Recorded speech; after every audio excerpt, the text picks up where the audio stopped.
Bom dia, boa tarde, boa noite, meus queridos ouvintes. Eu me chamo André e este é o podcast Que Esporte é Esse? Podcast que te leva a conhecer os mais diversos esportes.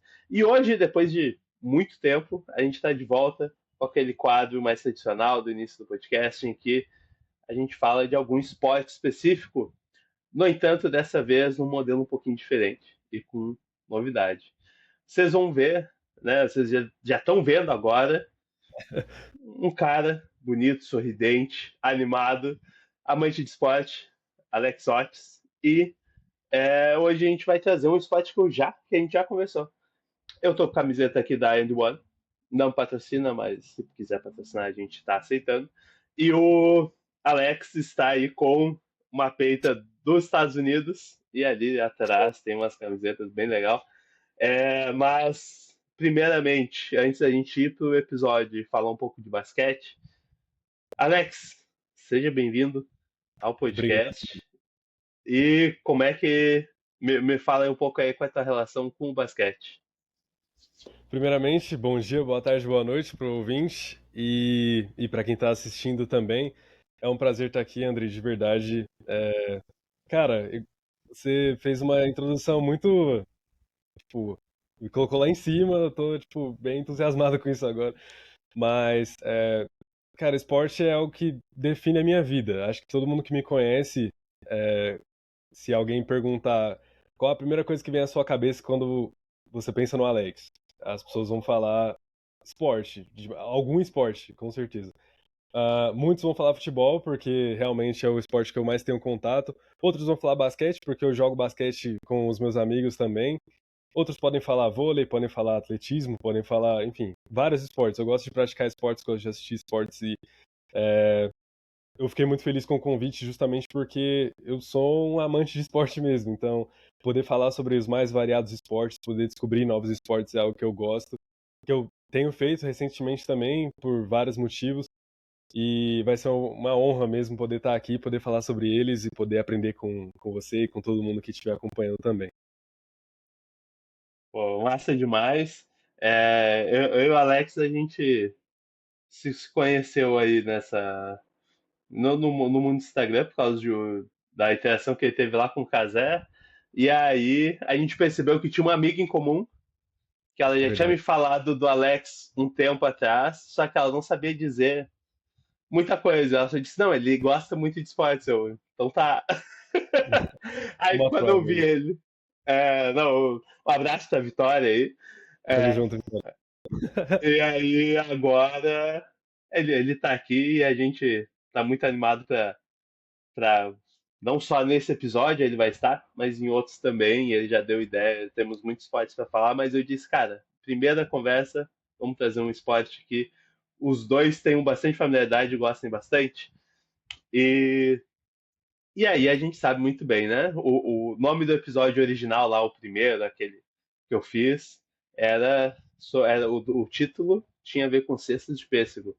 Então, isso não é muito diferente. Para dessa introdução legal, hoje o papo é sobre esse esporte que envolve cestas de pêssego e que virou uma paixão mundial.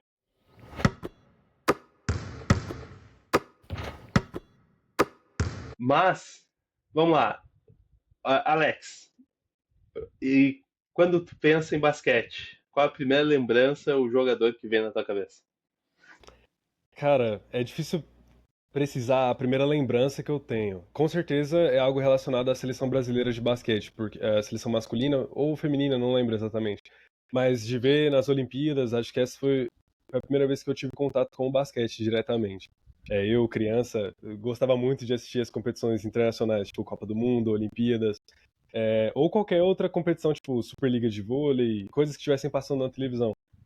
E o meu contato de entender melhor sobre basquete realmente foi a partir de 2012, mais ou menos. E eu lembro muito do LeBron James, porque eu ganhei um jogo de PlayStation 2 da NBA.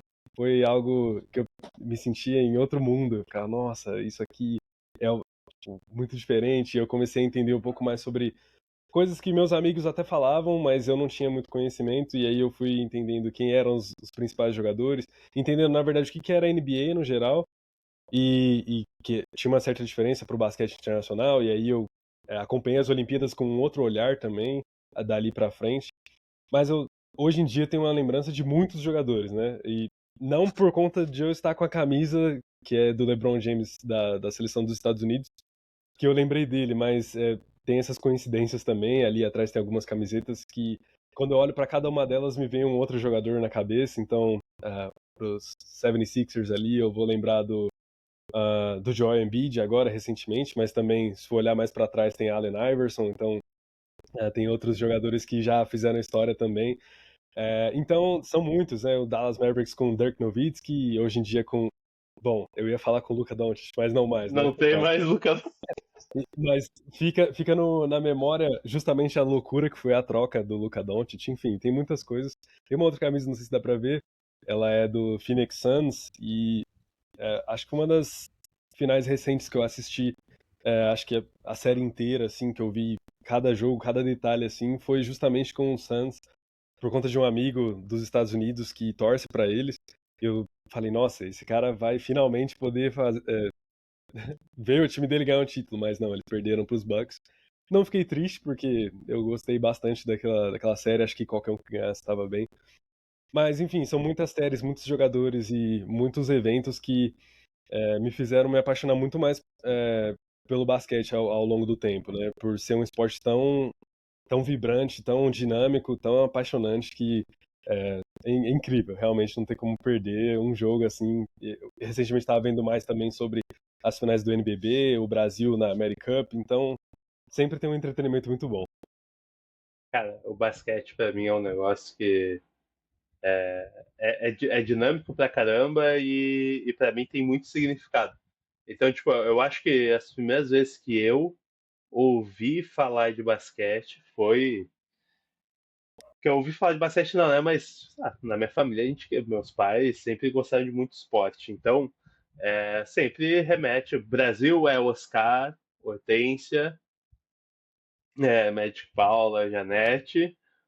E fora Michael Jordan, LeBron James, Kobe Bryant. E óbvio que, olhando na verdade para fora, né, para os Estados Unidos, eu aprendi muito sozinho a respeito do basquete, assim, né, e óbvio, compartilhava com meu pai e tudo mais, tal. Mas comecei a assistir, a ficar fissurado, aquela coisa de pegar e assistir a rodada, que tinha vezes que eu assistia a rodada que começava 1h30 da manhã, quando tinha horário de verão aqui no Brasil. Muito doido aí. Cara, era doideira, ainda mais no verão. Teve vezes que eu lembro de virar à noite. Não consegui dormir por causa do calor e também aproveitava e já vi o jogo. Então, é muito louco isso. Mas uma lembrança muito forte que vem pra mim do basquete e de algum jogador foi a primeira vez que eu assisti NBA, que eu lembro que fazia pouco que meus pais tinham assinado TV a cabo. Eu lembro que eu ligo na ESPN e tá dando um jogo do Lakers. Mas, óbvio, era 3 da tarde, então era um jogo reprisado do Lakers. Mas eu Certo. lembro de ter alguém batendo lance livre. Não era o Kobe Bryant. Se eu disser que é o Kobe Bryant, é a minha mente querendo criar uma memória que não existiu. Mas não era o Kobe Bryant. E esses Mas, caras são bem marcados, né? Tipo, desculpa, não, não, sim, não cortando. Mas esses caras ficam muito marcados, né? E a gente fica sempre. Nossa, por exemplo, falei do LeBron James, mas o Kobe Bryant é um que era muito contemporâneo também dessa época. Eu ficava. Eu gostava de ver algum lance dos Lakers porque tinha o Bryant. Eu gostava de ver o Heat porque tinha o LeBron James. E depois ele nos Cavaliers. Os Warriors com Stephen Curry e todo mundo. E, enfim, era sempre algo muito, muito legal porque.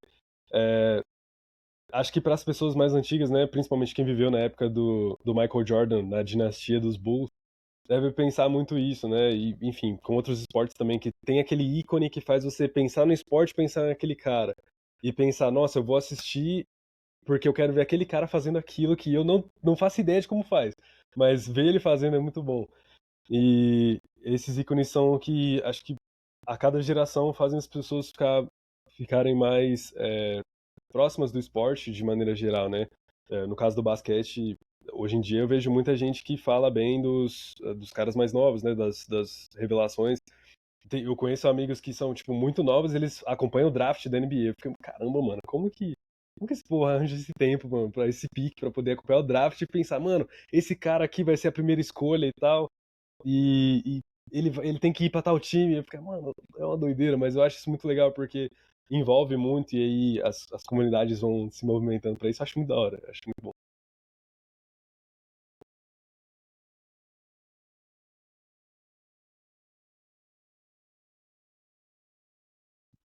Aí também falar com o microfone desligado não dá certo, né? A gente muta o microfone para não sair a tosse no áudio e esquece de ligar de novo. Mas é muito interessante que, pra gente que tem nossos 27, quase entre 25 e 30 anos, para não dedurar a nossa idade, a gente viu, e a gente acompanha basquete desde novo, a gente viu no Brasil uma evolução de transmissão acontecendo, né? Porque eu lembro que antes tinha só na ESPN e só no Esportes Plus, alguma coisa do tipo, eu não lembro mais o nome, é um canal que não existe mais. Mas, e aí agora dá para assistir todo dia NBA, então esse é um negócio mais pra caramba. Mas tudo começou de algum jeito. De algum jeito começou e foi lá em 1891 com o professor James Naismith, que ele enfrentava um inverno rigoroso em Massachusetts. É interessante que em alguns relatos aí dessa história de como se criou o esporte, muita gente fala que teve um fundo aí religioso cristão, justamente porque precisava colocar os jogadores de futebol americano no eixo. E é muito interessante que não é só. Eu não duvido disso, porque foi justamente criado no YMCA, naquela famosa escola cristã, escola de moços cristãos, coisa do tipo. Uhum. Mas uma coisa que também, um relato que eu acho muito interessante, tem alguns registros que falam, foi criado esse esporte porque o inverno estava muito forte, não podia se jogar futebol americano, e se fala, foi criado esse esporte justamente porque eles estavam com muita testosterona preso dentro da escola. Então eles tinham que criar algum esporte, algo para liberar isso. Não, porque ou eles faziam algum esporte ou eles iam sair na porrada. Faz sentido. Então, é, eu acho doideira isso. E aí, como uma solução para isso, o professor James Naismith cria um esporte em que tu tem que chegar no alvo, ele coloca uma cesta de pêssego com 3,5 metros de altura e que até hoje se manteve essa medida e elas não eram vazadas, mas que tu ia passando a bola e aí então chegava na cesta, né? E aí a história do basquete começa aí com um professor que disse: vamos acalmar essa galera. Só que ele tinha uma peculiaridade bem interessante.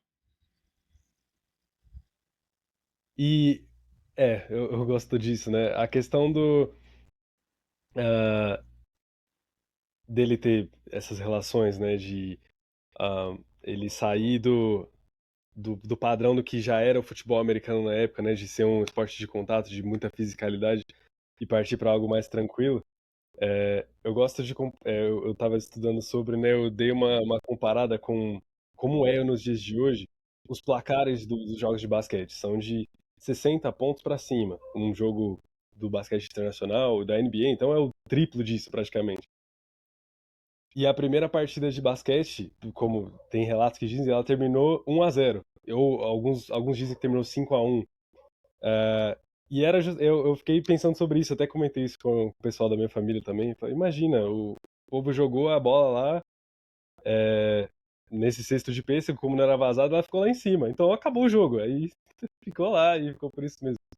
E eu fiquei pensando muito em como isso é, é legal, porque mostra como que um esporte que tem algumas raízes ainda até o dia de hoje, como o tamanho da cesta é o mesmo, mas ele vai evoluindo e vai chegando até os dias de hoje com tantas coisas que a gente já falou, né? E algumas coisas engraçadas também são algumas das regras daquela época, das regras que James Naismith, ele colocou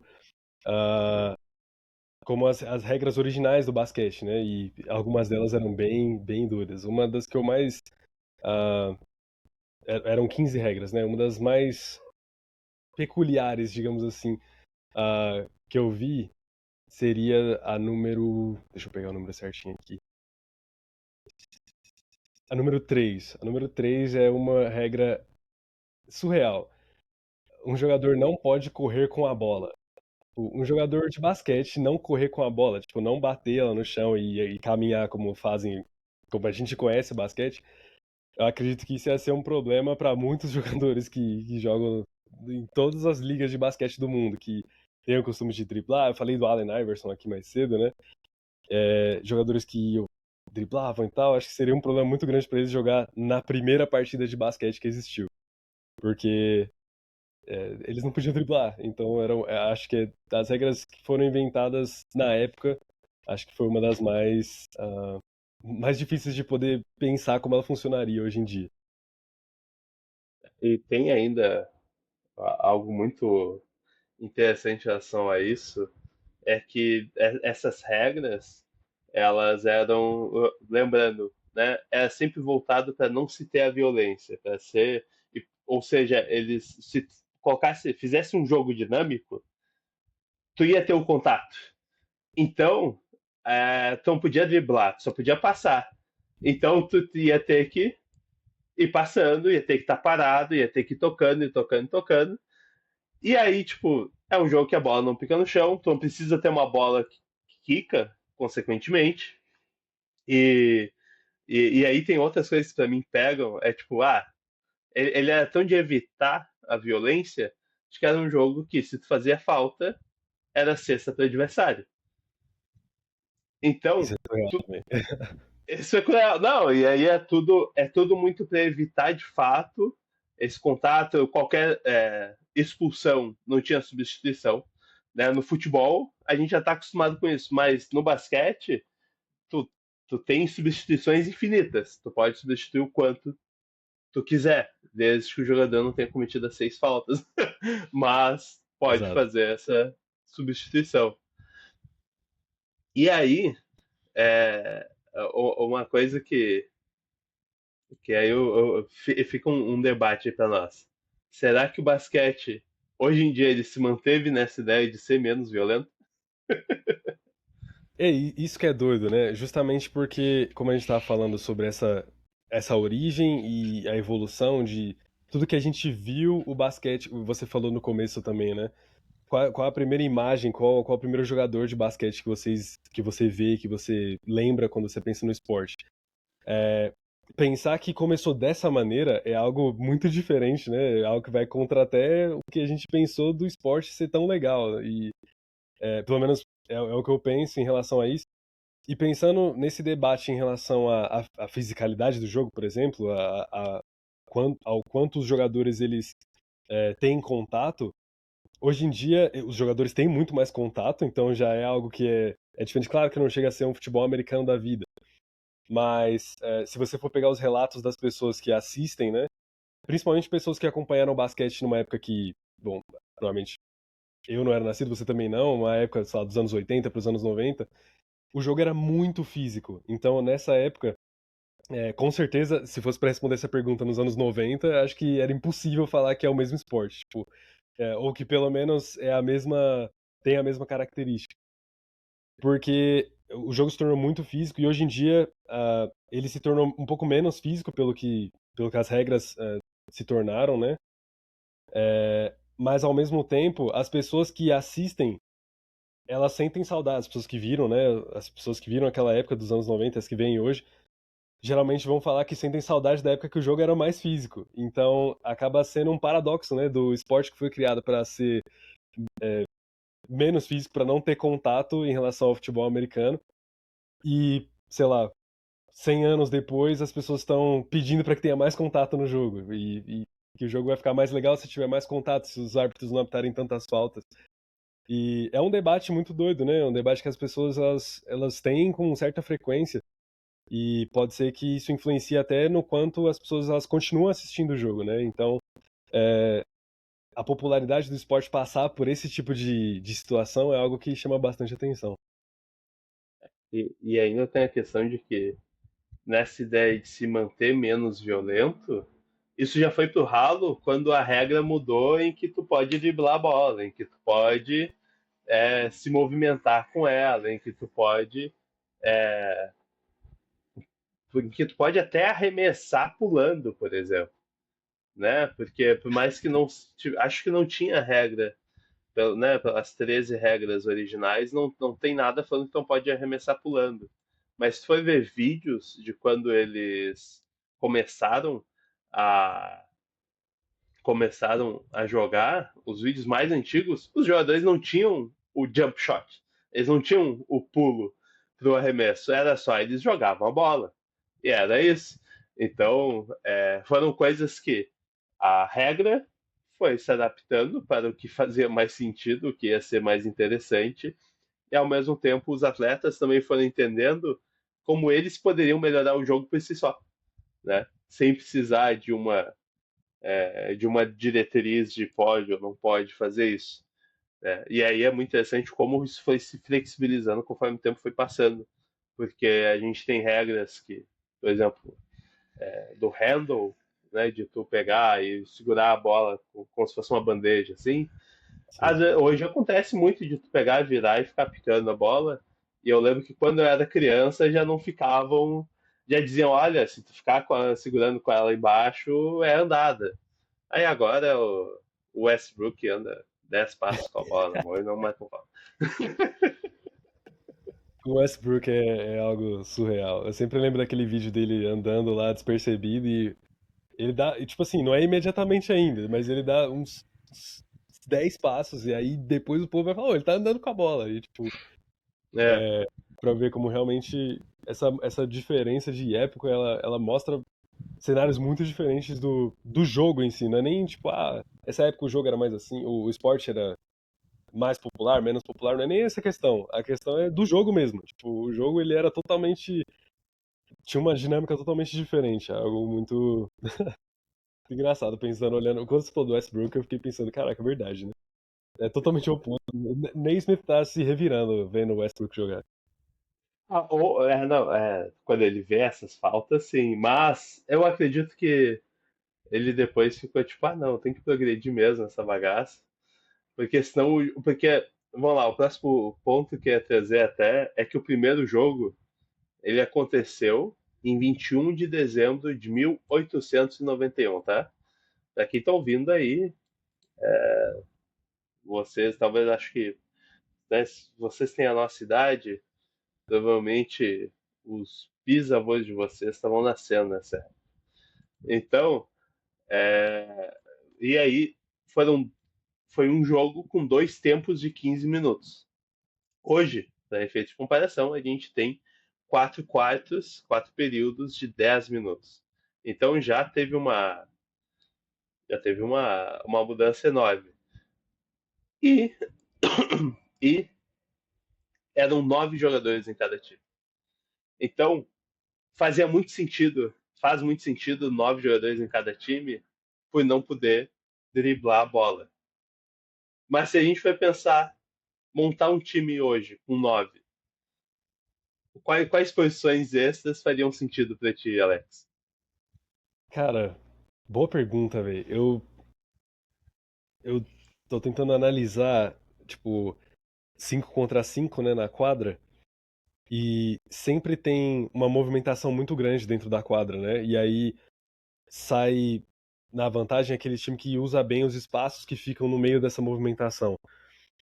Pensando numa quadra com 9 de cada lado, primeiro que essa é uma doideira, essa é uma bagunça, mas eu acho que o legal dessa, supondo, né, que tivéssemos 9, seria que tivessem jogadores especificamente para cuidar mais da parte ofensiva da quadra e mais específicos para a parte defensiva. Porque com 5 contra 5 todo mundo defende, todo mundo ataca, né, na troca de posse de bola, né? Mas pensando que nós já temos 5, se fossem mais 4 que fossem ficar na frente desses 5, por exemplo, eles poderiam ser 4 jogadores que iam pressionar lá na frente e fazer com que o time perdesse a bola, o time que tá com a bola. E, sei lá, os outros 5 jogadores iam ficar na parte de cuidar do garrafão, cuidar do aro, cuidar da cesta, para que, caso eles passassem, tivesse uma barreira maior, né? Em compensação, aqueles que estão com a bola iam ter muito mais opções para você poder passar a bola. Então, ia ser um jogo de movimentação legal. Eu acho que eu ia gostar dessa dinâmica de jogadores específicos para a defesa, jogadores específicos para o ataque, para poder ter uma batalha tática ainda maior. Acho que, pensando rápido assim, acho que seria essa a minha visão do... Será que teria posição X, posição Y para o basquete? Acho que essa seria a minha análise em relação a isso. E você, o que você acha? Cara, eu fico em dúvida se eu penso com a cabeça de 1891 ou se eu penso com a cabeça de agora. Porque vamos lá, se eu pensar com a cabeça de 1891, eu vou pensar no jogo que era jogado na época, que é, não pode se mexer, vai passando a bola e tudo mais. Uma das regras, inclusive, é que tu não pode estar em movimento com a bola. Então, tu pegou a bola, tem que estar parado. E aí, óbvio, se tu espaça, mas se tu espaçar muito, é muito fácil do outro pegar. Então, tu tem que estar em movimento, mas tem que tomar muito cuidado para não pegar a bola, não ficar se movimentando com a bola. Mas e é só que se fosse e aí para mim não teria muito posições definidas, meio que ia ter um capitão na minha cabeça, se teria um capitão e ele ditaria quais seriam as jogadas. E aí poderia se usar alguém mais alto, alguém mais baixo, tudo mais. Se tivesse posição extra, eu iria mais para essa linha de defesa e ataque. Só que se fosse, vamos lá, tá? Agora é um exercício louco da mente. É, Se tivesse os 9 com o basquete que é jogado hoje, de tu poder driblar, de tu poder.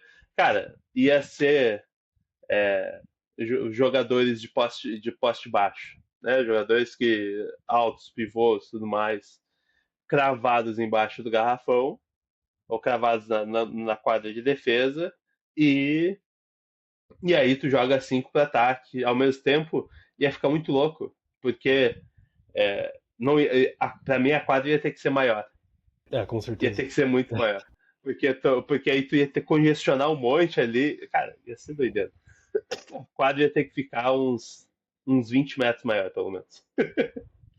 Com certeza, né? Isso é muito doido. Eu tentei fazer esse exercício, mas é, a limitação do espaço da quadra não deixou eu ter uma noção muito grande, tipo, muito expansiva, porque fiquei pensando, cara, beleza, a gente vê muito espaço entre a defesa e o ataque, porque os jogadores não podem voltar para a defesa hoje em dia, né?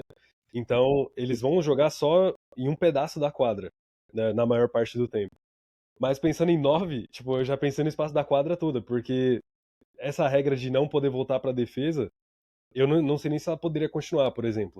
Acho que teria que ser uma adaptação, porque, sei lá, ia ser um negócio muito mais voltado para, por exemplo, o que a gente vê hoje em esportes que tem muitos jogadores no campo. Aí a gente já estaria falando de um campo mesmo. Então o espaço teria que ser muito maior para poder ter Sim. essas movimentações de uma maneira melhor. Então, cara, é difícil, mas é igual você falou, é um exercício louco de pensar e tentar criar, imaginar isso. Quem sabe o povo não cria um basquete de campo em algum momento, né, pra poder fazer algo do tipo. Já tem um basquete que é o basquete. Eu não lembro do nome do esporte, mas é que não é basquete, é que ele é igual ao basquete, só que ele não tem a tabela, é só o aro. Não sei se tu já viu. Eu já, tipo assim, tô tendo a imagem na minha cabeça de ver gente jogando só com um aro sem uma tabela. E eu É. acho que deve ser isso. Mas uma coisa que é muito massa é que esse exercício da mente faz daqui a pouco a gente criar qualquer absurdo de esporte também.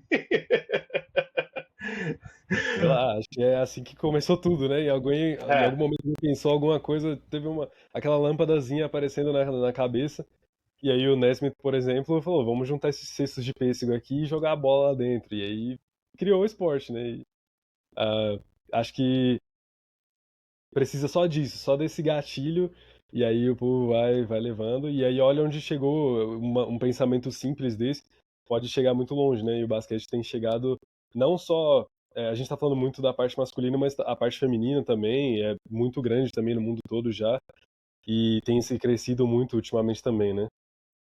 Sim, sim. Não, inclusive já ia entrar nesse ponto de que em 1891 ele começa sendo só um esporte apenas para homens, afinal foi criado no YMCA, né, para os jovens moços, que se fala, e depois, em 1892, tem uma mulher, a Senda Berenson, que, ao saber do esporte, ela que era uma mulher judia, lituana e professora de educação física, ela foi responsável por difundir esse esporte entre as mulheres. Ela chegou até o James Naismith e pediu para conhecer melhor a prática, né, do esporte. E aí entra um ponto que vamos pensar, gente, que é 1892. A gente está numa época muito antiga, em que mulheres tinham poucos direitos, tinham pouco poder de fala, e que qualquer coisa que pudesse deixar elas mais forte ou parecendo até mais viris, de certa forma, é tratado como se elas estão virando homens, estão sendo masculinizadas. Então elas não podiam jogar o esporte, não podiam jogar basquete. E então o que foi feito, né? Eu falei aqui, né, elas podiam ser vistas como algo masculino, então elas não podiam jogar da maneira como Nesmith tinha dito, mas a partir disso a a Senda Berelson, ela foi mudando algumas coisas. Então as mulheres não podiam bater na mão da adversária ou na bola para tomar a posse. Então, vamos lá, elas queriam roubar a bola, elas não podiam, elas não podiam ir roubar a bola, na verdade, né? Era realmente um ponto de tipo, olha, tu tem que deixar a amiguinha jogar. É, além disso, elas só podiam permanecer com posse da bola por 3 segundos.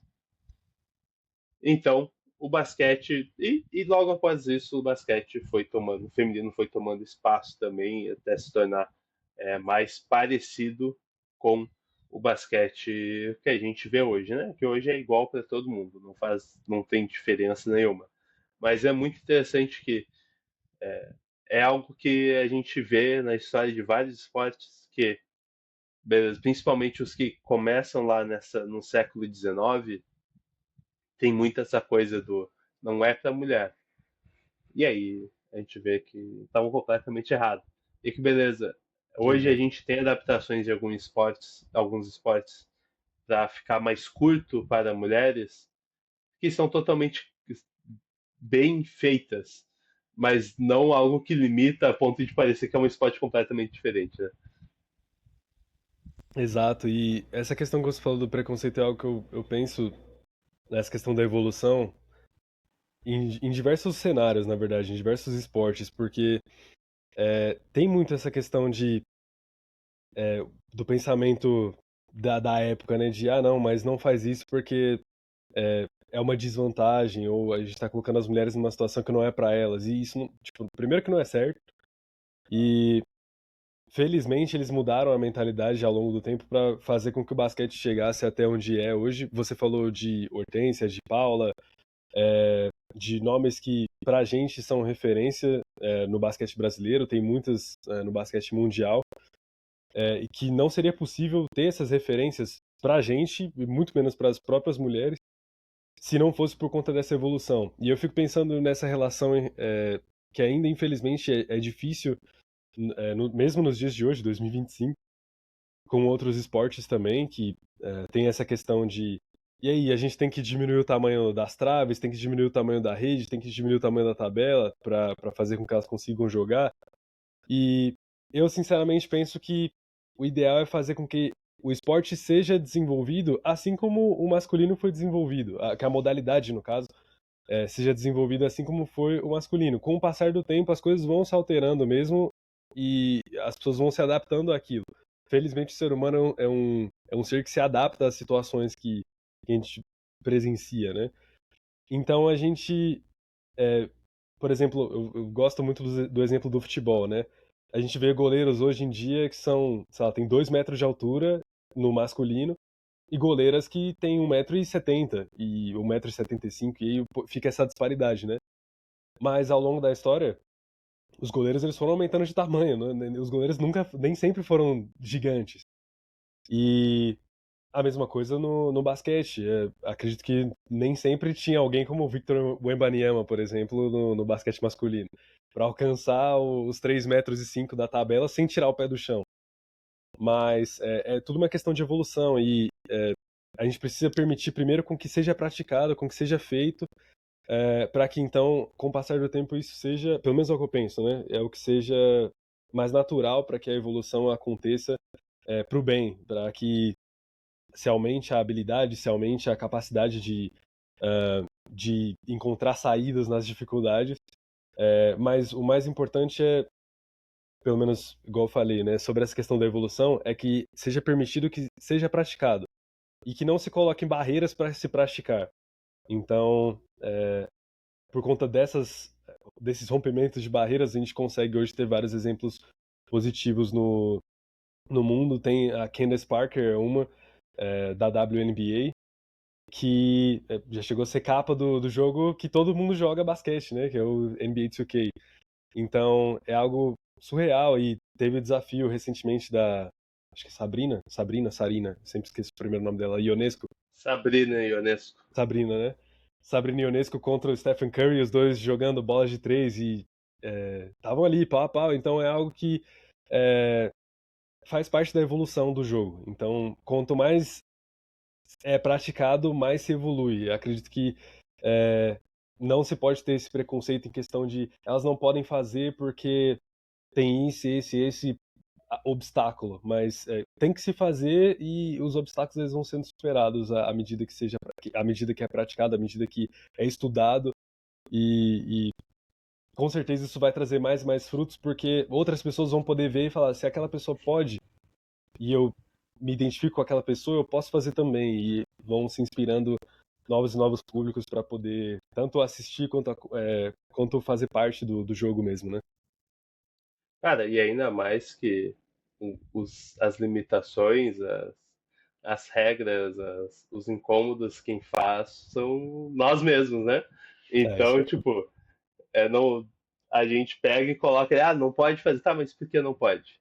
Ah, não sei, mas a pessoa quer, tá, é esporte, é saúde, então tem que fazer, tem que deixar acontecer, né? Isso é um problema que eu vejo que também é algo que a gente traz sempre, que é de muitas vezes a gente só é, dizer não, vai ser só homem jogando aqui na praça ou sei lá. E pô, quanto de talento a gente às vezes deixa de lado porque diz não, pô, aquela guria lá, a gente vai acabar trazendo ela para jogar aqui e daqui a pouco, sei lá, ela cai no chão, ela se quebra, a gente, Mas querendo ou não, todo mundo é só não ser babaca. Mas todo mundo passou por isso jogando basquete também, ou jogando algum esporte que principalmente tem contato, né? Então realmente é normal, é muito normal isso. Mas para mim, um dos pontos que eu acho mais maluco de tudo isso, desse início, falando assim, desse início da história do basquete, para mim certamente são as primeiras regras. Pensar que tudo era para ser algo menos violento, para ser algo paz e amor, e mudou muito. E na verdade, o fato da mudança, para mim, é maravilhoso. Se a gente for ver, uma coisa que para mim que é muito massa, que não existia aqui, as pessoas pouco pensam sobre isso, tá? Mas quando se começou a jogar basquete, até mesmo depois de se tirar essas regras, quando foi criada a NBA lá em 1948, se não me engano, e tudo mais, não se tinha relógio de 24 segundos. Então um jogo podia acabar 1-0. se os dois times quisessem. Então, de fato, poderia acabar porque não tinha tempo, não tinha, tu podia ficar com a bola na mão quanto tempo tu quisesse. Então, realmente esse progresso, essa mudança aí de regras e tudo mais é o que mais chama atenção. Perfeito. E eu gosto desse ponto especificamente porque, ah, igual eu falei, eu tive o primeiro contato com basquete, com o basquete olímpico, né? Então, acompanhando o Brasil, vendo nomes como, sei lá, Marcelinho Machado, Marcelinho Huertas, e depois mais pra frente Alex, o Xará, o monstro Alex Garcia, e Anderson Varejão, enfim, esses caras. E tinha um pouco de um choque quando eu via o basquete, quando eu comecei a ver o basquete americano, porque hoje em dia já são regras diferentes, do basquete internacional e do basquete americano. E é algo. Eu não acho que um é melhor do que o outro só por conta disso. A questão, acho que não é o que é melhor ou o que é pior. Mas a NBA, ela se tornou um produto realmente que as pessoas elas param pra assistir, param pra consumir. é, E acredito que as mudanças elas vão muito também porque o público gosta de ver. Então, acredito que, por exemplo, essa que você falou sobre o relógio, né? Pra quem assistia, deveria ser uma tortura. Não sei quantas pessoas assistiam na época, né? Mas com certeza tinha um público que assistia e essa mudança ela também ajudou ao jogo ficar mais dinâmico para que quem assistisse também pudesse é, desfrutar de uma maneira melhor, né? Poder ver mais ação e acho que tudo isso foi se juntando para que se chegasse no patamar que é hoje. Então, é, essa questão de você poder andar com a bola, né? Uma coisa que eu tava pensando, né? A gente tava falando sobre seria um problema para vários jogadores essa questão de não poder driblar, né? Tem vários jogadores que driblam hoje em dia, né? Só que, por outro lado, também faz parte da evolução do esporte, algo que a gente está vendo recentemente no basquete americano, principalmente, que hoje em dia o povo parece que tá querendo voltar não só para o passado na questão da fisicalidade, mas também na questão do driblar menos e arremessar de mais longe, né? Infiltrar menos e arremessar de mais longe. Então talvez alguns jogadores nem tivessem tanta dificuldade assim nos 1890 da vida, porque hoje em dia todo mundo tem aprimorado mais arremessos de longa distância, né? E isso tem sido uma arma cada vez mais letal. E tem sido cada vez mais essencial, na verdade, para todo mundo poder ter essas habilidades, né? Então está sendo uma parte da evolução também entender que por muito tempo não existia essa questão de linha de dois, linha de três, né? E também essa evolução do esporte fez com que as pessoas elas mudassem não só tipo assim, quem é mais alto vai ter mais vantagem, mas quem tem mais habilidade vai ter mais vantagem também. Quem tem mais habilidade de arremessar a bola de longe, quem tem mais habilidade dentro do garrafão. E isso é algo que essa questão tipo, essas questões todas, na verdade, de evolução do esporte é algo que me chama muita atenção. Acho que de tudo que a gente pode pensar de evolução, eu gosto de um pouquinho de cada coisa, né? Eu gosto disso de ver que a cada época tem algo que é a característica daquela geração e como aquilo era bem explorado. E por ser bem explorado, estudaram para entender como parar aquilo e aí descobriram outra maneira de poder levar uma vantagem técnica sobre os outros, né? Então, essa constante evolução dessas adaptações é algo que faz com que o esporte continue em constante movimento, né? Eu acho que isso é essencial para todo mundo que está jogando e para todo mundo que está assistindo também. Com certeza. Mas o basquete ele não ficou só no ginásio da UNCA e nem apenas nos Estados Unidos. Ele cresceu e ganhou o mundo, né? É, a gente está aqui no Brasil está falando dele, afinal das contas. Virou olímpico, chegou aqui no Brasil e aí a gente vai falar um pouco mais disso depois do intervalo. Fica aí com a gente.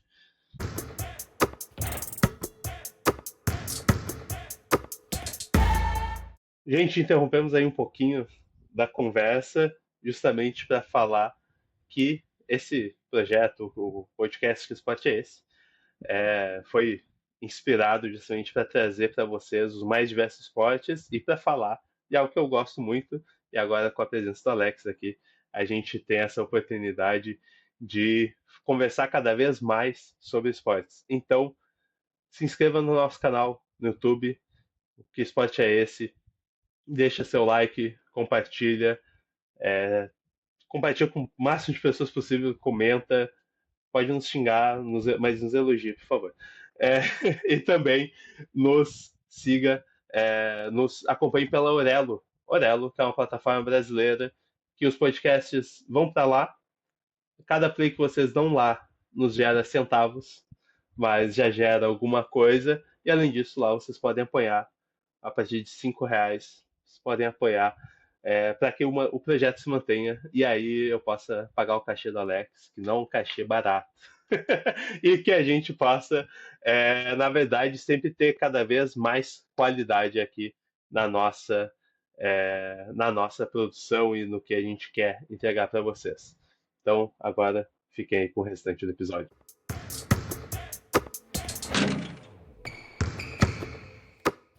Bom, estamos de volta e agora a gente vai falar um pouco como o basquete saiu daquele ginásio, saiu lá daquele núcleo, né, de Massachusetts e dos Estados Unidos e virou um dos esportes mais populares do mundo. E aí a gente não pode falar de basquete como a gente já falou o episódio todo. Impossível falar de basquete sem falar de NBA, sem falar da globalização que é as ligas americanas de basquete. Então, a gente teve a criação da NBA em 1946, antes eu tinha comentado que 1958, é 1946, e a WNBA em 1996. É muito triste que teve um gap muito grande, 50 anos, da criação de um para o outro. Mas, algo que eu queria ressaltar aqui é os brasileiros que já passaram pela NBA. Talvez eu deixe algum de fora aqui falando, mas eu vou citar alguns que são marcantes demais da história da NBA. Então a gente tem a Janete, a Cain, na WNBA, que ela jogou pelo Houston Comets e foi simplesmente 4 vezes campeã da WNBA. Top demais. Depois de ter sido medalhista de prata e depois medalhista de prata nessa mesma época em Olimpíada e campeã mundial. Né? A gente tem a Érica, a gente tem a Damiris Dantas, que está hoje na WNBA. Aí, falando dos homens, Thiago Splitter, Leandrinho, Varejão, o Raulzinho, o Nenê. Mas, pra ti, Alex, qual que tu acha que foi o jogador, ou pra ti, qual foi o melhor brasileiro na NBA? Cara, na NBA eu acompanhei mais Thiago Splitter e Anderson Varejão. Acho que essa época de quando eu comecei a assistir NBA, comecei a acompanhar, na verdade, né? Como eu falei, por conta do videogame, também por conta ah, de assistir mais pra frente, eram os nomes que sempre vinham na mente, né? Depois vieram outros, né? Como a gente tem hoje em dia, bom, na verdade, teve por um bom tempo, né? Alguns outros jogadores. Ah, mas hoje a gente tem o Gui Santos, né? Que é o principal de todos os brasileiros que estão na NBA hoje em dia. Mas acho que Splitter e Varejão foram os principais. Da NBA, a Janete eu não cheguei a acompanhar na WNBA, não era de conhecimento meu na época, mas eu inclusive estava falando sobre os nomes da seleção brasileira, né? E tinha esquecido de falar dela, porque ela acho que é um dos primeiros nomes que eu aprendi, assim. Tipo, a Janete é a que joga basquete, a Janete do basquete, a Hortência do basquete. Acho que foi um dos primeiros nomes que eu ouvi, assim. E acho que dos que foram pra NBA, eu aprendi sobre a história do Oscar Schmidt, né? Que foi draftado, mas não foi pra NBA por conta na época dele, não podia jogar na NBA e na seleção brasileira, e ele se manteve na seleção. Mas acho que Anderson Varejão, de todos esses, é o que eu mais acompanhei, assim, que eu mais parava pra ver, digamos assim, que eu ia lá procurar qualquer o time, eu não fazia ideia dos nomes dos times da NBA na época, eu ficava procurando qual time tem aquele brasileiro do cabelo grande. E aí eu ia lá, eu ficava procurando, e aí achava lá Anderson Varejão. Ah, esse cara aqui, eu só queria jogar com ele, e tal, era muito legal. Eu acho que desses é o que eu mais lembro. Cara, pra mim, eu acho que um dos mais marcantes. Todos esses são marcantes e é muito louco porque eu sempre tive curiosidade em ver o basquete feminino também. Então, a real é que a, a Damires Dantas é uma que eu acompanho desde 2020, mais ou menos 2019, quando ela estava no Minnesota Lynx e que ela jogou com grandes jogadoras da história da WNBA. Mas aí falando do masculino, eu eu gosto muito do Nenê Hilário. Para mim ele é dominante, assim, ele é brasileiro, mas que ele poderia facilmente, ele não tem o perfil de um jogador brasileiro, né? A maioria dos jogadores brasileiros que foram para a NBA, eram, eles não tinham a mesma agressividade na minha visão que tinha o Nenê Hilário. Mas a gente não pode deixar de lado que o Leandrinho é o único brasileiro até hoje a receber um prêmio individual. Ele recebeu o prêmio de sexto homem lá no miolo dos anos 2000, jogando pelo Phoenix Suns, que tinha o Steve Nash na época e a Maya Stoudemire. Então ele, então a gente tem aí o brasileiros que tem muita estrela, né? E eu acho que essa geração que a gente teve lá entre os anos 2000 e 2010, meio de 2010, teve a época que teve 10 jogadores, então, 8, entre 8 e 10 jogadores ali do Brasil na NBA. E eu tenho receio de que eu não sei se vai ter alguma época tão boa de brasileiro na NBA novamente, ou que vão causar tanto impacto, né? Real. Caraca, Leandrinho, mano. Como que eu podia esquecer do Leandrinho? Tipo, é... E o Leandrinho é algo semelhante ao do Splitter. Eu gostei muito que eles continuaram no ambiente do basquete americano depois que eles pararam de jogar, né? O Splitter virou parte da comissão técnica do Popovich e, e o Leandrinho a mesma coisa nos Warriors, né? Depois que ele parou também. E continuaram a ser influentes no basquete mesmo fora da quadra. Então eu acho que isso é bom não só para a questão dos jogadores, né? Mas para a parte do desenvolvimento de novos também, porque ter um olhar para os brasileiros. Eu não sei se o Leandrinho tá nos Warriors, por exemplo, foi uma influência pro Gui Santos estar lá. Não sei, para ele ser draftado pelos Warriors, eu não sei. Mas é algo que me chama a atenção nesse sentido, né? De poder ter membros do corpo técnico tá ali próximo dos jogadores e aí poder levar isso também, por exemplo, para os jogadores brasileiros, que aí vai ser levado para a seleção brasileira, poder desenvolver mais o basquete brasileiro também, através dessas conexões, né? É algo que eu acho legal, porque foram nomes bem históricos, né? O Leandrinho com o Steve Nash. Tipo, Steve Nash é muito conhecido pelos americanos, né? Por tudo que ele fez com o Suns. E eu falei que tinha um amigo que torcia pro Suns, né? E ele sofreu muito depois que o Steve Nash parou de jogar, porque não, com certeza caiu o nível, né? O pai dele falava muito pra ele do Steve Nash, mas ele mesmo pegou uma época mais complicada. Só foi ter a esperança de um título recentemente, mas infelizmente pra ele não aconteceu. Mas ter o Leandrinho ali próximo dele também é algo que com certeza faz a diferença, né? Para os brasileiros, né? Porque quando ele se juntar com os jogadores brasileiros na seleção, com certeza ter essa bagagem, ter esse conhecimento era bom para quem estava ali e para quem estava assistindo, torcendo para o Brasil, é uma esperança, né? Falar, não, esse cara joga na NBA, esse cara com certeza sabe o que ele tá fazendo. Então, ele vai desenvolver, vai mostrar ali uma habilidade diferente, né? Então, eu gosto dessa integração, né? É algo que se fala. Eu espero que tenha mais, né? Espero que não seja só o Gui Santos que desponte como esse cara que vai ser o brasileiro da NBA, por exemplo. Eu espero que volte a ter uma época, igual você falou, acho que é difícil ter uma época tão grandiosa quanto de brasileiros na NBA, mas uma época onde tenham brasileiros se destacando, né?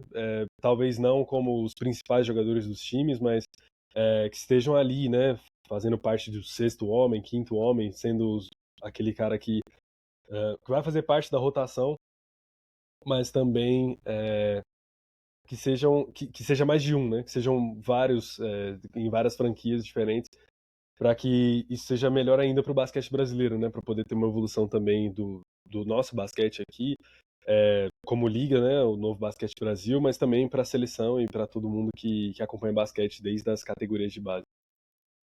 Sim, e tem uma, para mim, é uma questão que eu já não dou tanta, eu já não dou tanta bola, sendo bem sério, não dou tanta bola se não tem brasileiro jogando na NBA, por mais que seja muito importante.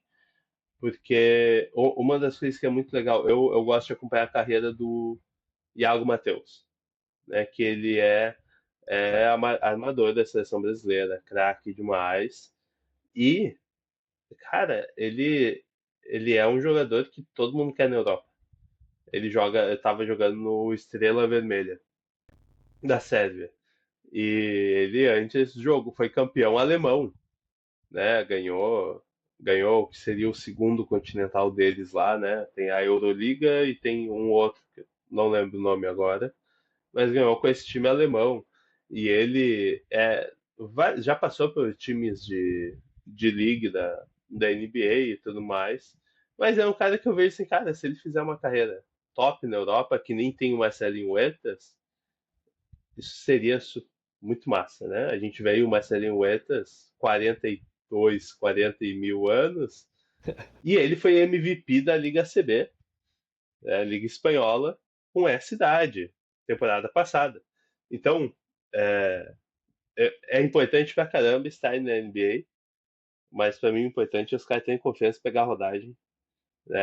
Se os caras estão jogando e isso agrega muito para a seleção brasileira, isso vai ser excelente. Mas trazendo um pouco do esporte, aí a evolução do esporte, né? A gente, beleza, ele chegou no Brasil, mas ele antes de chegar no Brasil, propriamente falando, ele teve uma passagem aí olímpica, mas como um esporte de exibição.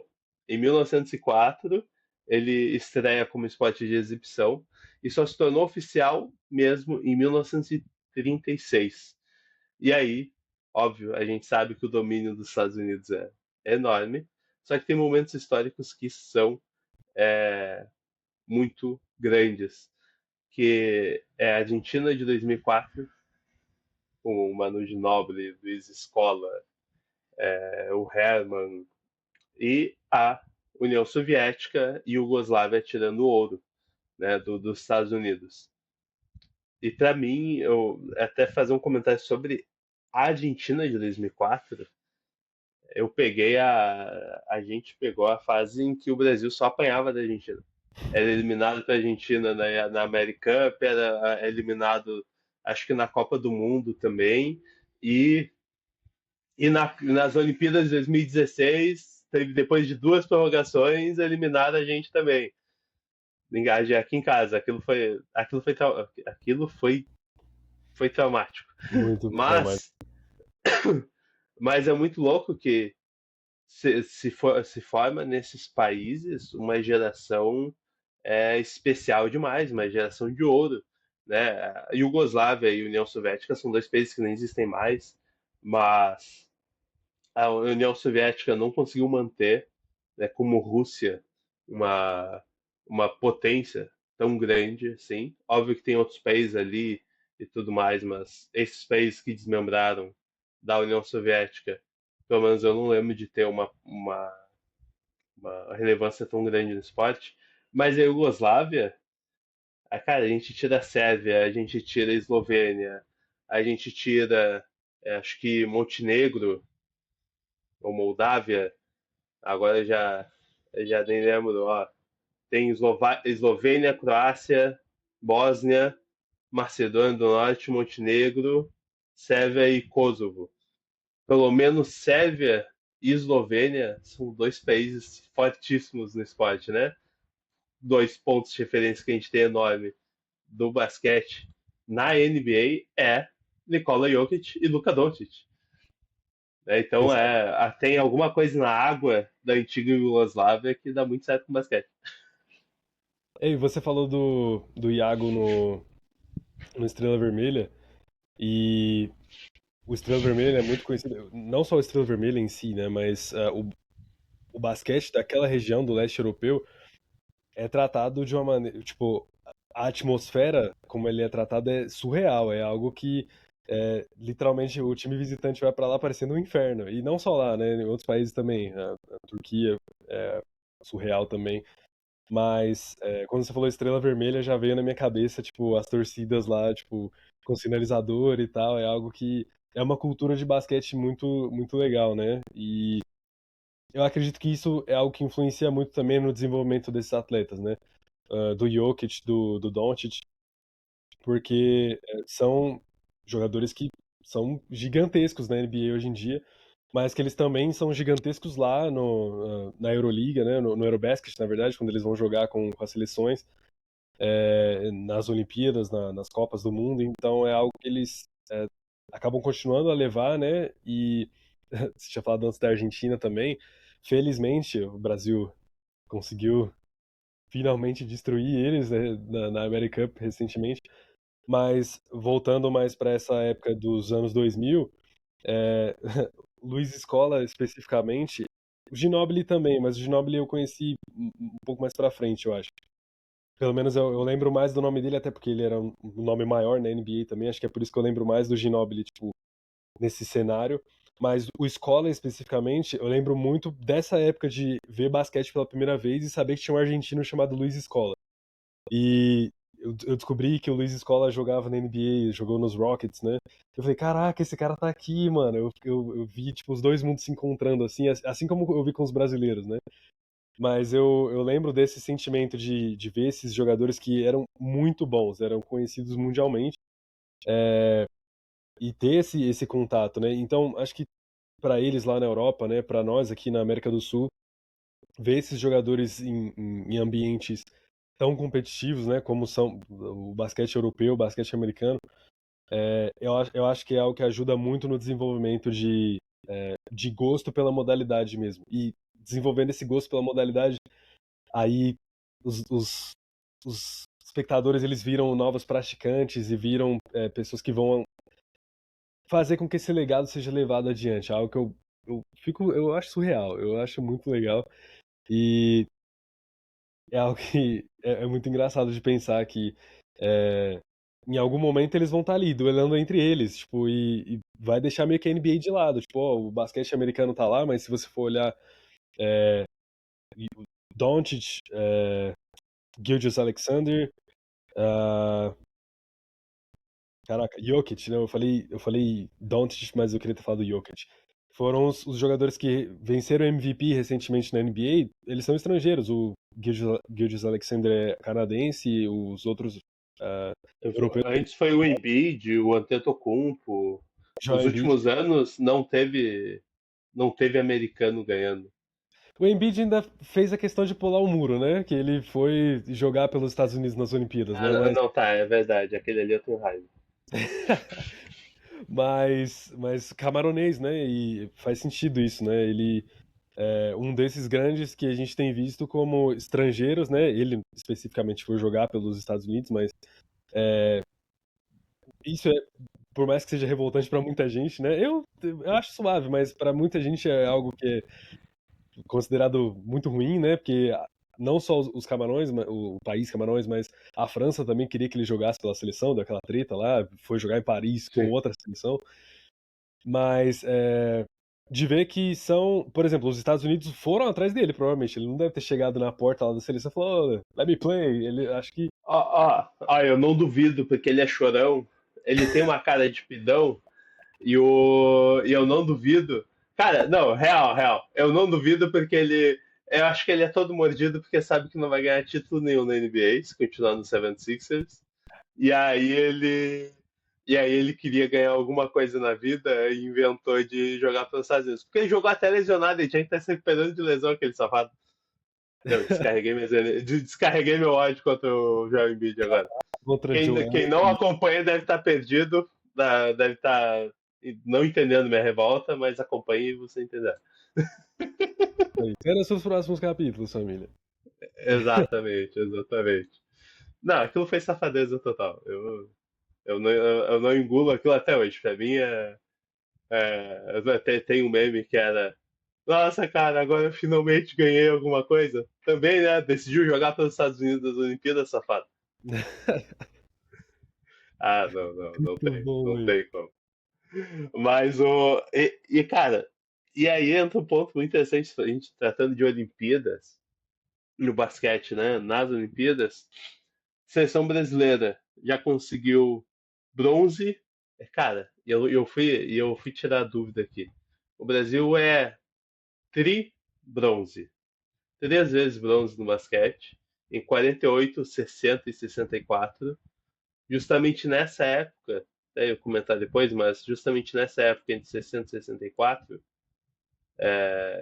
que o Brasil é campeão mundial masculino, que é em 59 e 63. Então o Brasil ele estava na melhor época, né, falando assim de resultados, né? E eu não lembro exatamente dos nomes que a gente tinha nessa época. É até uma falha minha aqui, mas ó, eu vou. Ó, até tinha o técnico Canela, Vladimir Marques, Amaury Passos, que hoje, querendo ou não, agora se vocês forem pesquisar bem, não precisa pesquisar muito na verdade, mas tem estádios e tem muitas homenagens, bustos e tal, voltados para o basquete que tem o nome de Vladimir Marques e Amaury Passos, né? Justamente porque eles conquistaram esses títulos mundiais, mas no masculino foi tri-bronze e no feminino o Brasil nas Olimpíadas é prata em 96 e bronze em 2000 em Sydney. Será que o Brasil volta pro pódio? Então, né? A gente tem que ter fé, né? Mas Nesse caso eu acho que precisa de muita fé. é algo que vai exigir muito trabalho. Eu penso muito nisso, muito por conta do curso também, de faculdade, o curso de Gestão Desportiva e de Lazer. E eu tô no quarto semestre, então ao longo desses semestres, a gente tem discutido muito sobre costumes, né? Sobre a sociologia do esporte, sobre a não é psicologia do esporte, mas acho que isso ainda vou discutir no futuro. Mas sobre cultura, sobre sociedade, sobre essa relação da gente com o esporte, né?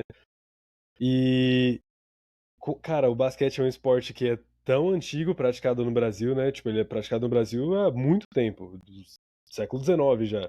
É, e mesmo assim, ele não tem a popularidade que ele deveria ter, eu penso. Porque você gostar de basquete é algo que tipo, é muito legal. Tipo, muita gente gosta de basquete hoje em dia, muitas coisas têm ajudado nessa questão de popularidade, né? Mas pensando especificamente sobre o basquete brasileiro, eu acho que ele deveria ser muito mais seguido, né? Assim como ele segue na Europa, assim como segue nos Estados Unidos, ter um time de basquete mesmo que você segue é algo que não é tão popular como é em outros lugares, né? E deveria ser muito mais. E por que que isso acontece? E infelizmente, falando da gente brasileira, algo que a gente discute muito, é o fato da gente ser muito resultadista e da gente só começar a acompanhar algo depois que ganha. Então, o Brasil já foi campeão mundial, como você falou, no basquete, já teve no pódio algumas vezes nas Olimpíadas, mas a gente tem visto outros esportes que muita gente só falava em época de Olimpíada serem muito mais falados hoje em dia porque o Brasil ganhou. Então, é algo que é surreal, porque um esporte que é tão antigo, e não só que é antigo por esporte, né, mas praticado no Brasil, ele é praticado há muito tempo também. Ele não ter esse reconhecimento, essa popularidade, para que esse desenvolvimento aconteça, é uma situação bem complicada. Porque infelizmente, igual você falou da fé, né? Tem que ter muita fé. A gente vai ter que esperar primeiro que ganhe, para que depois a gente vá pensar em desenvolvimento, vá pensar em maneiras de fazer o esporte crescer, de buscar novos talentos, né? Mas a gente só vai conseguir chegar lá se primeiro tiver isso, né? Então, é esse dilema que é complicado. Mas é algo muito igual eu falei, tem que ter fé, né? Então a gente tem que continuar acreditando que vai dar certo. E a maneira de fazer isso é continuar apoiando, continuar consumindo, continuar fazendo. É, eu confesso que eu tenho que consumir muito mais que eu tenho consumido para poder falar sobre isso, né? Para poder falar que as pessoas têm que fazer e tal. Eu tô me cobrando muito mais que cobrando as outras pessoas.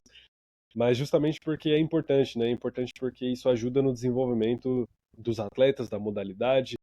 E, você gosta de alguma coisa, você fala pros seus amigos, né, sobre aquilo. E aí, se você gosta do basquete, se você incentiva o basquete, você vai acabar falando isso pros seus amigos, isso vai se tornando cada vez maior também. Então, é algo que eu gosto bastante. E eu não posso também cobrar que o jogo seja diferente se eu também não tô lá pra incentivar que ele seja diferente. Então, é algo que para não me tornar um desses que vai só acompanhar depois que ganhar, então é algo que tem que ser feito já para poder então mudar esse resultado. Sim, a gente tem que ir acompanhando, senão não adianta. A gente. O podcast, inclusive, quem está ouvindo agora, ele foi criado justamente para criticar as pessoas que só falam mal do Brasil na época que está chegando a Olimpíada e reclamam: ó, o Brasil tem pouca medalha. Tá, mas pô, tu sabe quais são os esportes? Realmente a pergunta: que esporte é esse? Eu acho que é a pergunta que as pessoas mais se fazem quando chega a época de Olimpíada. Né? Exato. Então, cola aqui sempre no podcast para vocês saberem que esporte vocês estão vendo. E até porque a gente fica tão preso a futebol, no meu caso, ao Inter, no teu caso, ao Corinthians, a tantas. Não é Corinthians Corinthians? eu Opa, desculpa. Desculpa. Não, não, desculpa. Pessoal, não quis ofender ninguém. O nosso. não, Ele, não, tranquilo. ele no off aqui já me disse: eu vou abandonar, mas não. Eu vou convencer ele a ficar. Não, não, tá tudo É, certo. é, é qual mesmo? Eu sou santista, mas Cientista, tá, não, beleza, não, beleza. mas ó, eu vou colocar os pingos nos is aqui, tirar o elefante da sala. É porque eu moro perto de Itaquera, né? Moro perto do estádio do Corinthians, então recentemente eu tenho tido oportunidade de trabalho, de voluntariado lá, e já fui assistir alguns jogos lá também. E aí tem alguns amigos, Mano. se meu amigo Júlio Cunha estiver ouvindo, ele sabe que ele, tipo assim, ele vive falando, não, você é corintiano, não sei o que, você tá indo lá mais do que eu.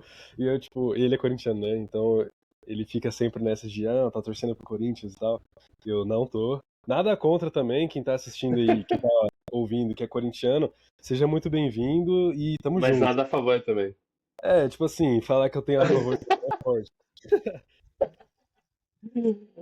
Não, sacanagem, sacanagem. Mas é muito interessante que eu pensei no Corinthians, porque acho que a outra vez que a gente se falou, tu tava assistindo o jogo do Corinthians. Mas. Quero dizer, Não, tô brincando. Não, o pior que foi mesmo. ma- foi. Mas, se tratando agora, finalmente falando do Brasil, de como esse esporte chegou no Brasil, os primeiros torneios que a gente teve no Brasil foi em 1912. E a tradução das regras aconteceu depois dos primeiros torneios. Então a tradução das regras aconteceu apenas em 1915. E aí então é, a gente teve aí então o Brasil conquistando o Mundial em 1959, em 1963, no masculino e no feminino em 1994 com Hortência, Magic Paula e Janete. E para mim é muito interessante que concomitantemente a gente teve Hortência, Paulo e Janete na mesma época que Oscar e companhia também. Mas para mim, querendo ou não, marca muito mais o coletivo Brasil por pelo lado feminino do que pelo masculino. Porque querendo ou não, elas ganharam, né, o Mundial e medalhas olímpicas. Infelizmente o masculino não conseguiu. E é isso, você falou tudo, né? Tipo, elas ganharam, então acaba marcando mais mesmo. Porque, infelizmente, é muito cultural isso do brasileiro. Tipo, a gente é muito voltado pro.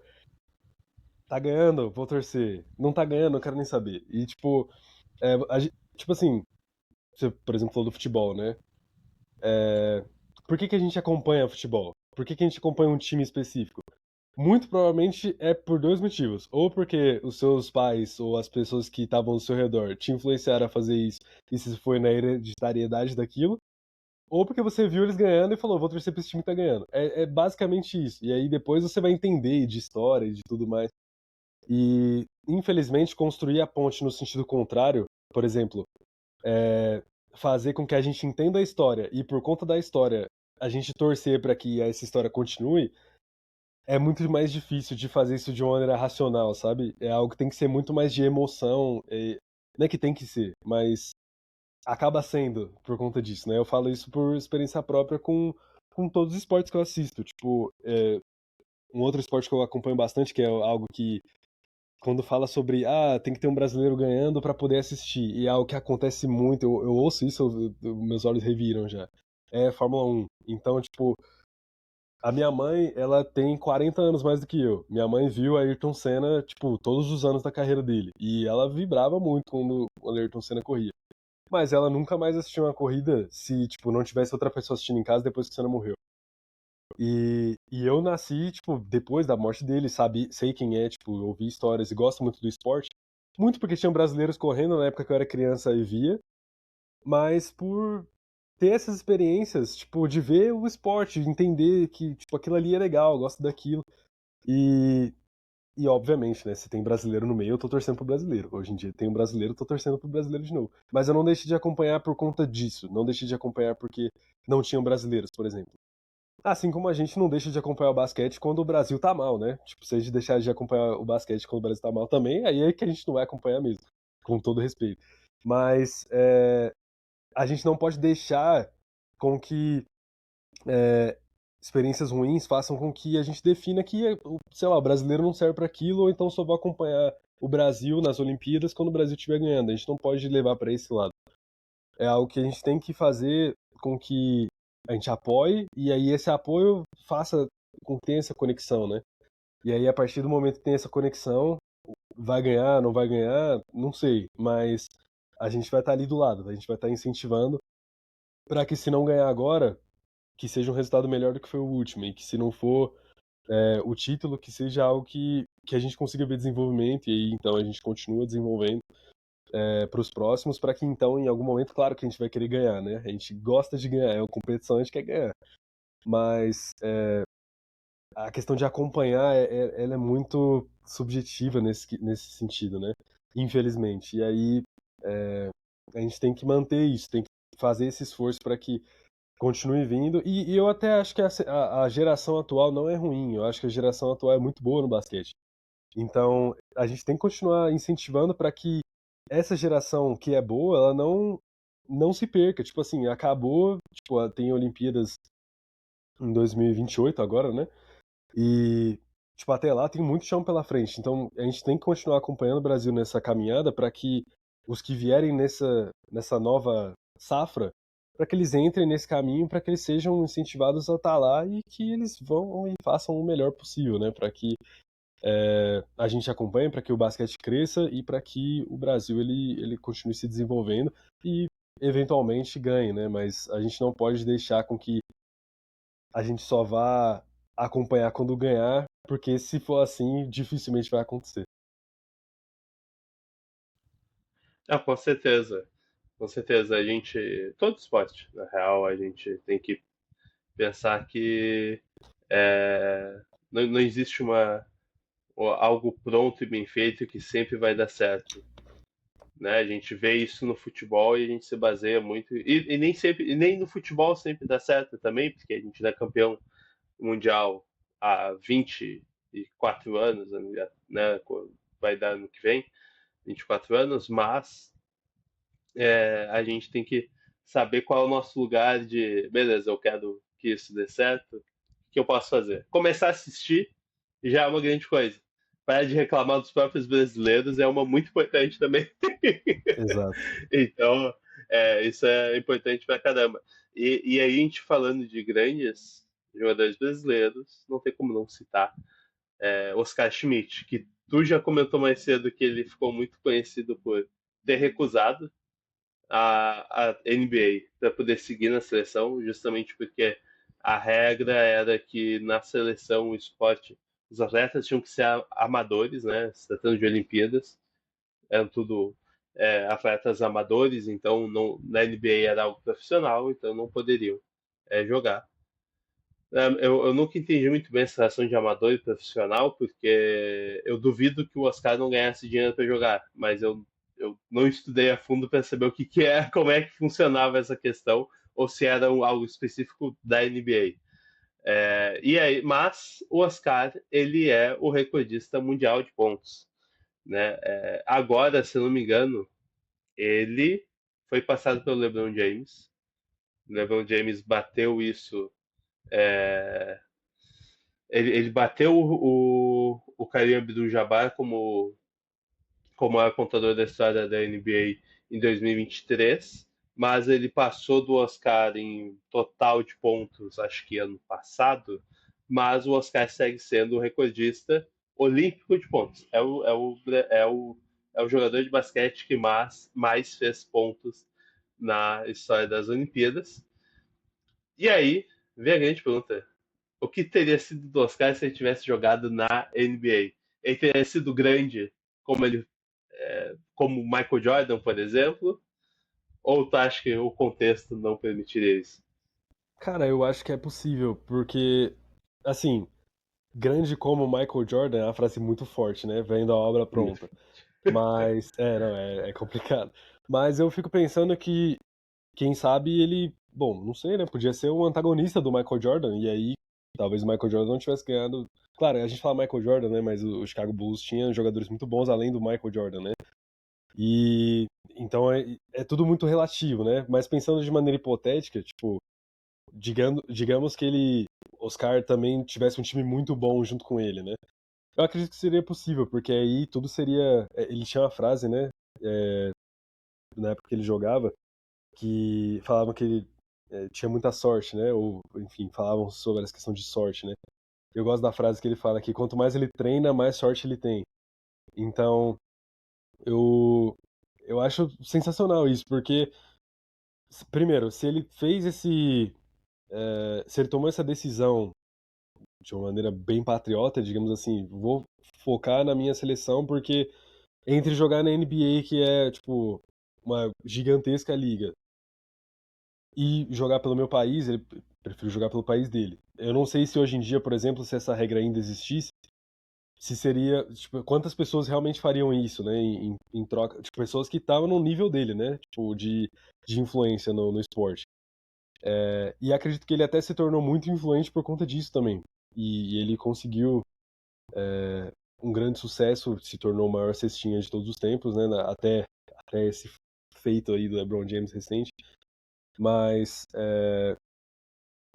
pensando sobre como seria ele na NBA, eu não sabia sobre essa questão do draft quando eu comecei a acompanhar basquete, né? Sobre ele, essa regra da época, que ele tinha sido draftado, mas decidiu não ir. Mas quando ele foi receber a homenagem do San Antonio Spurs lá nos Estados Unidos, eu tava assistindo, né? E aí eu fui saber sobre isso e entender um pouquinho sobre essa situação. E esse debate era muito levantado, né, nessa época. Eu falei, e aí, o que teria sido ele na época, né? E eu acho que era capaz de ser um desses grandes, tipo, se não tão grande como o Michael Jordan pelos títulos vencidos, né? Que aí, como eu falei, tem muitas influências para que um título aconteça, né?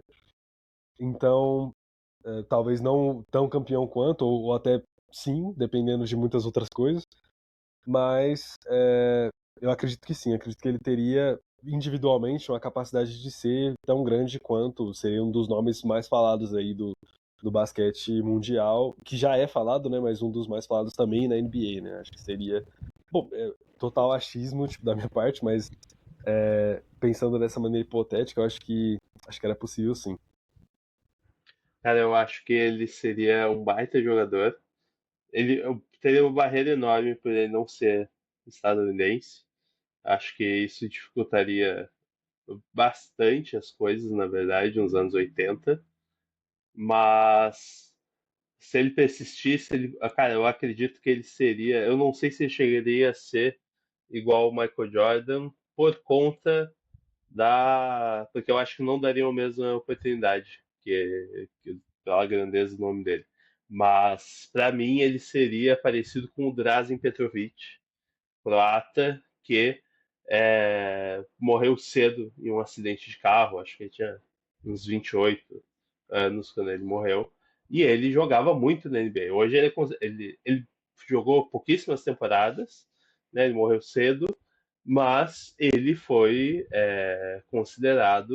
ele é considerado um dos maiores jogadores da história da, da NBA, estrangeiros, né, no caso.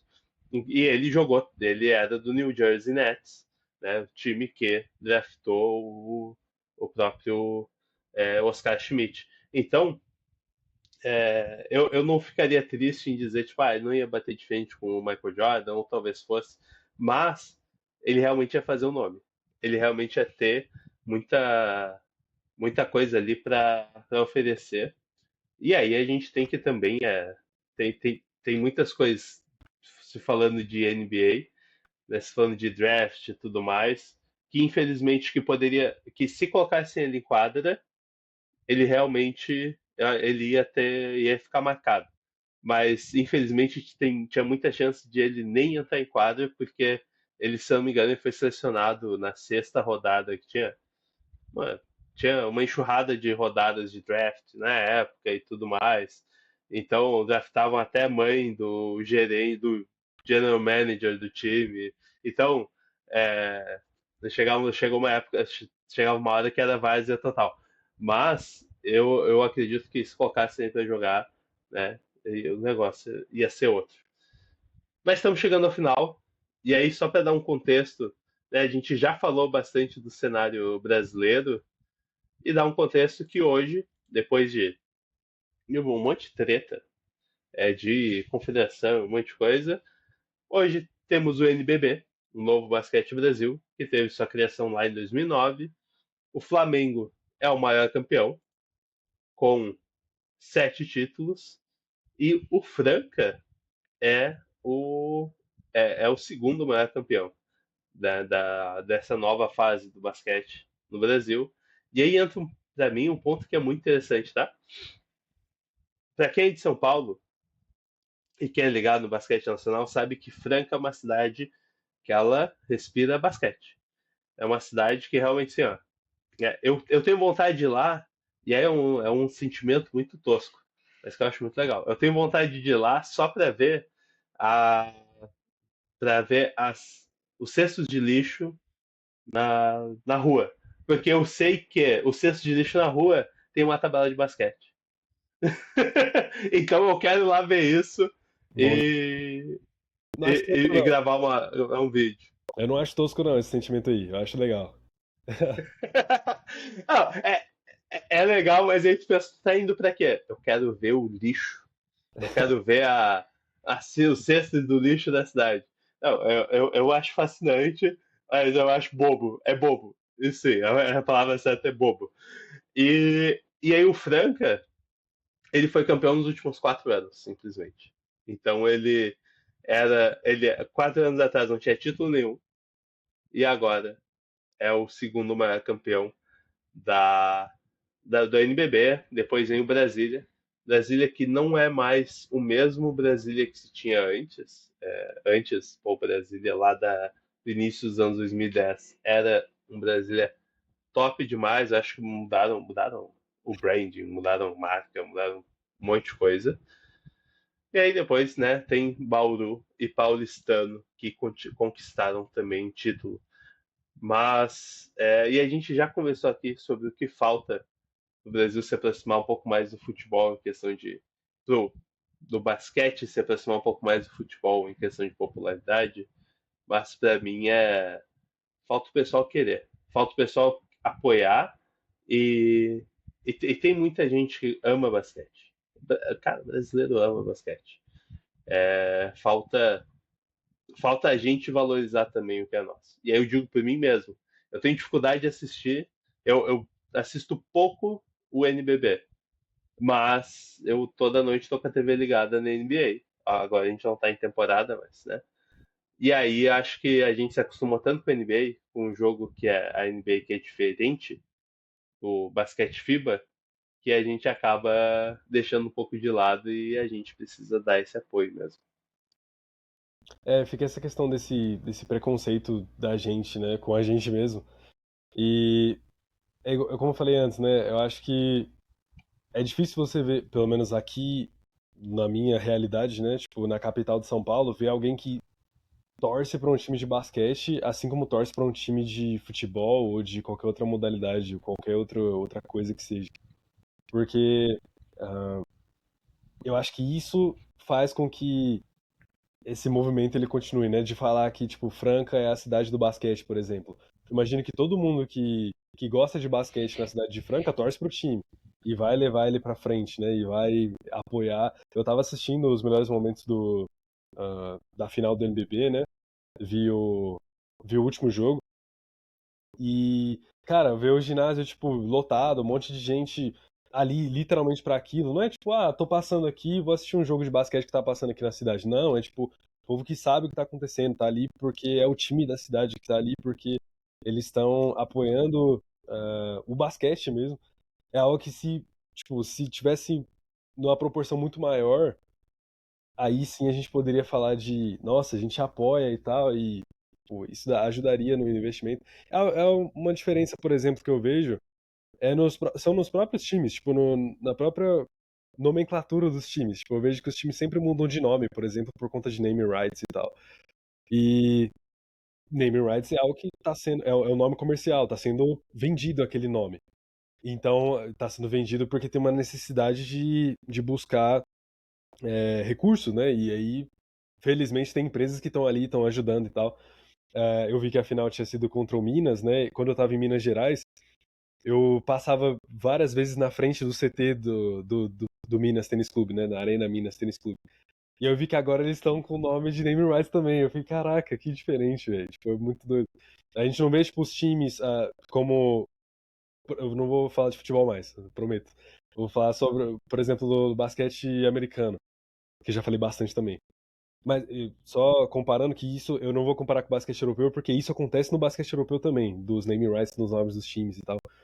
E no basquete europeu, tipo, são as franquias. Tipo, a franquia tem aquele nome, o nome do estádio da arena vai mudar 70 mil vezes, mas o time é aquele. Tipo, eles podem mudar de cidade, né? Podem mudar o nome do time, mas não é algo que é comercializado, né? Tipo, não é uma marca que eu gosto muito dos Estados Unidos, é Reese's, né? Que é o chocolate com amendoim lá.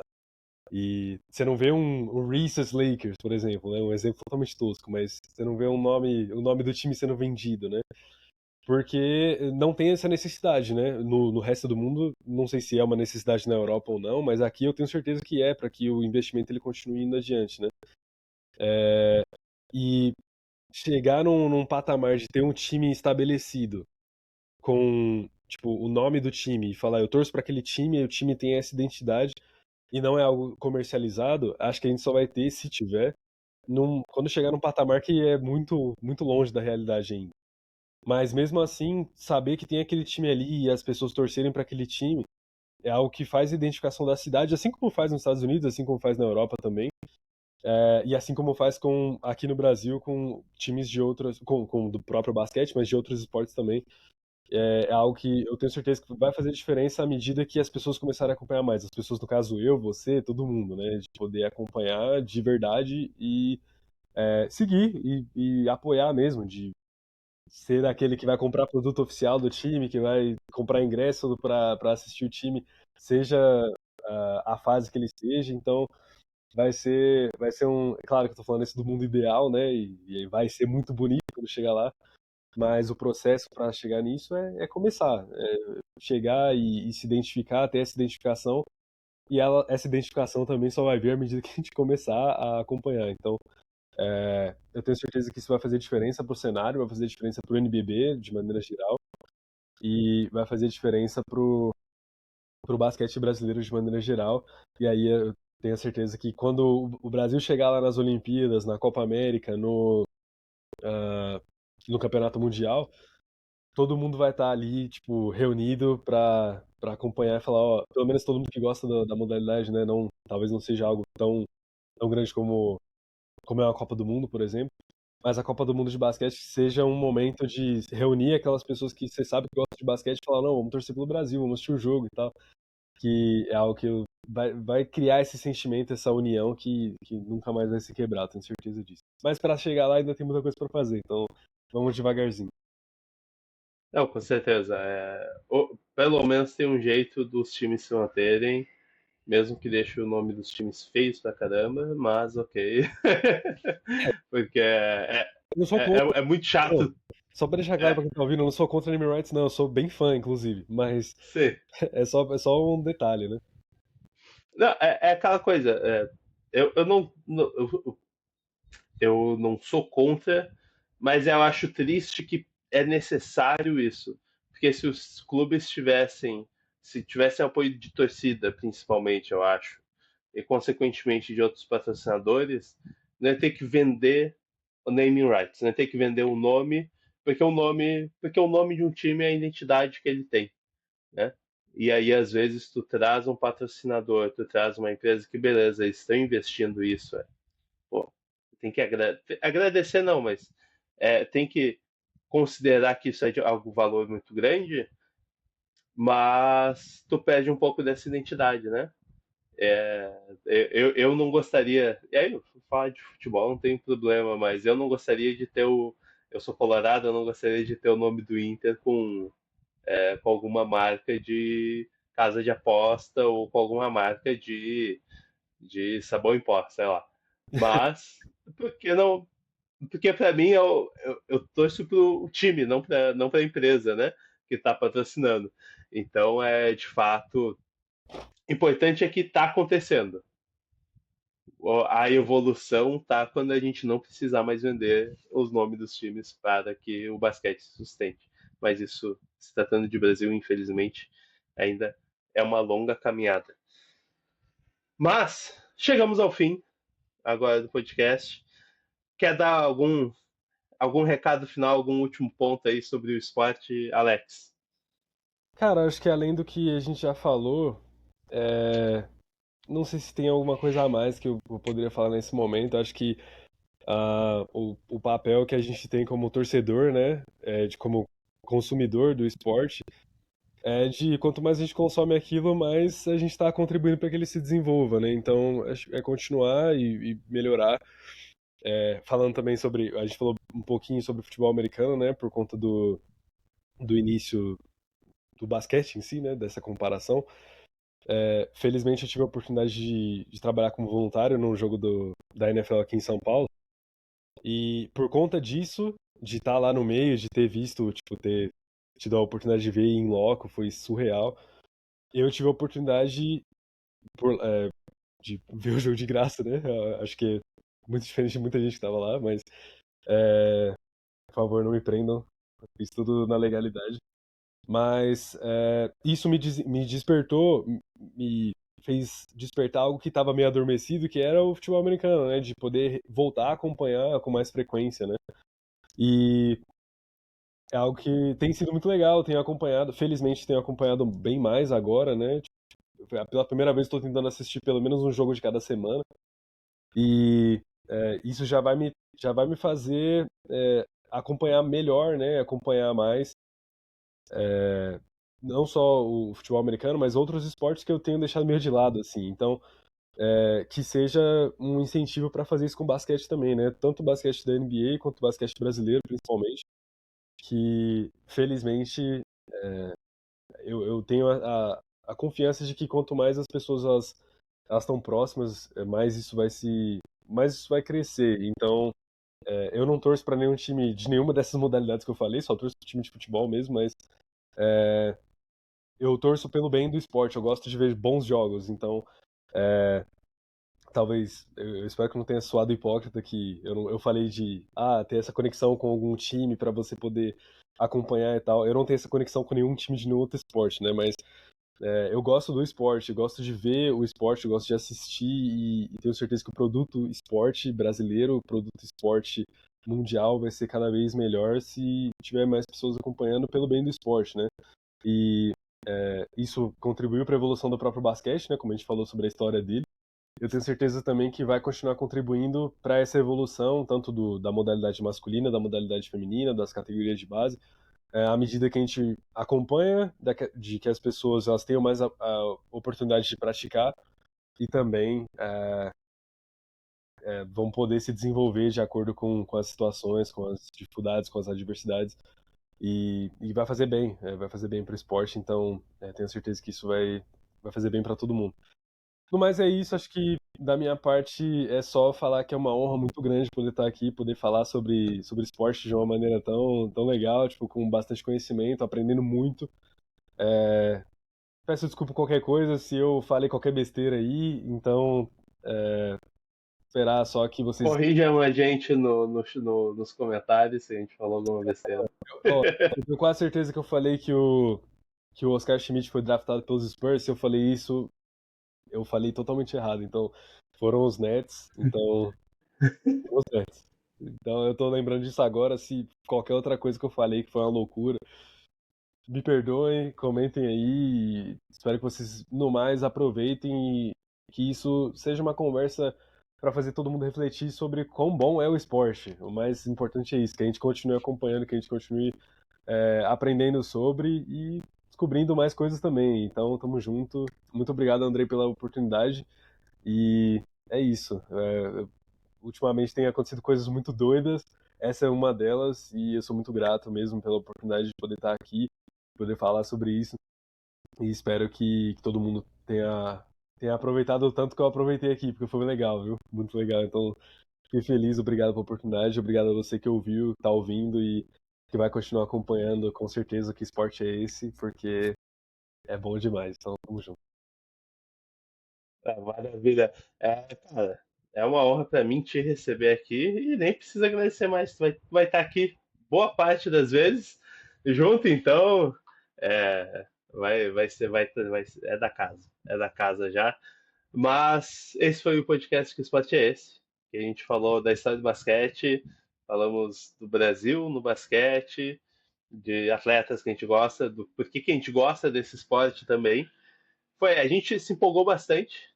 A gente tinha planejado bem menos tempo, mas a gente se empolgou muito. Em outros esportes, não sei se a gente vai se empolgar tanto, tá? Mas a gente vai curtir tanto quanto esse em falar sobre o esporte e propagar a palavra do esporte, porque na real é isso. A gente quer falar para as pessoas dos mais diversos esportes. A gente quer mostrar para as pessoas que existe algo além do que apenas o que elas já conhecem e que elas podem escolher para torcer ou elas podem escolher para praticar. E elas podem escolher apenas para também ouvir o podcast e compartilhar com o pessoal. Então, sigam a gente nas redes sociais. Eu sempre só passo o Insta do podcast mesmo, na real, porque o meu podcast, o meu Insta pessoal não tem. Eu não posto muita coisa relevante pro podcast, mas sigam o podcast nas redes sociais, arroba que esse podcast pode. No TikTok também, que esse podcast pode. Na.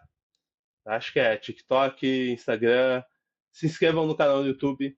Lá eu quero agora, né, agora que eu tenho a ajuda aí do Alex, a gente vai começar a organizar para ter mais corte, mais coisas sendo postadas de maneira frequente no YouTube e também isso aqui, né? Tá no YouTube, tá no Spotify, sigam a gente em todos os lugares possíveis. Valeu, pessoal, e boa noite.